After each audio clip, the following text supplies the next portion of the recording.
Welcome to Lesson 10. In this lesson, we're going to talk about testing your strategy on additional markets. Let's get started.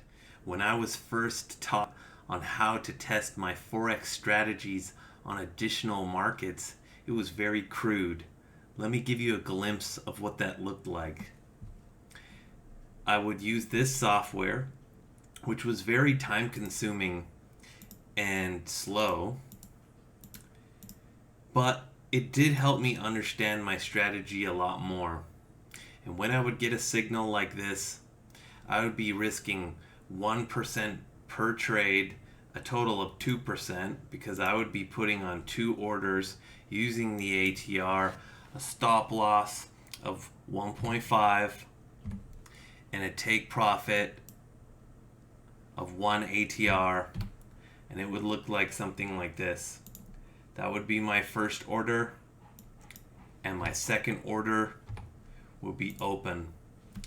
Then, when my first order hit the take profit, I would move the second order to break even.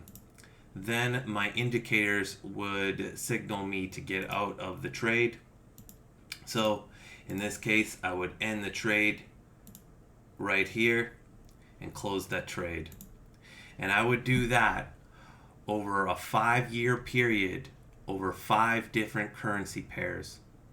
Now, this is just a small glimpse into how you should test your strategies for robustness.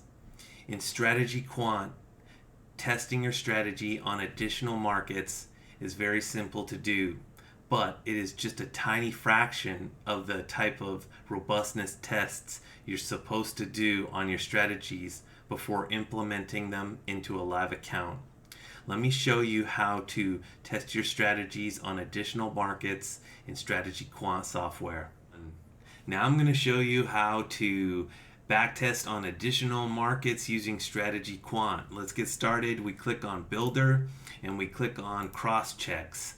Then we're going to scroll down to backtest on additional markets, and let's pick those markets. So the first one we can do is Australia, New Zealand, and let's just say we're doing a daily time frame, and so that's it. And we're going to use all the data from 2006. Okay, let's add another one.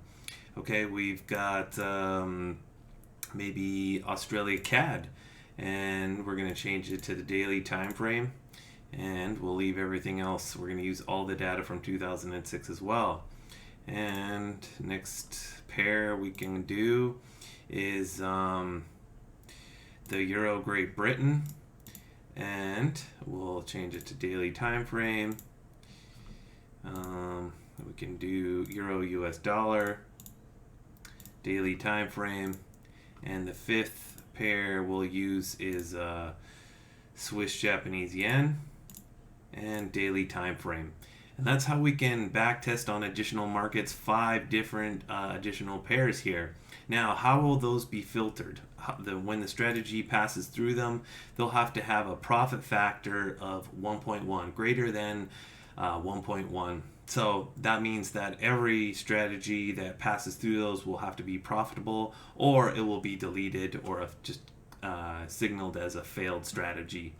And yeah, that's how you can backtest on additional markets. This is just one small sliver of the types of robustness tests you can do in Strategy Quant. As you can see, there's a lot of more columns here and a lot more things to learn. We'll get to those in the additional lessons in the future. Thank you everyone for watching. I appreciate it very much. Please support the channel and press the like button and the subscribe button. It means a lot to me. If you want to donate to the channel, you can do that by buying me a coffee. The link is in the description below. I will see you in the next one. Bye for now.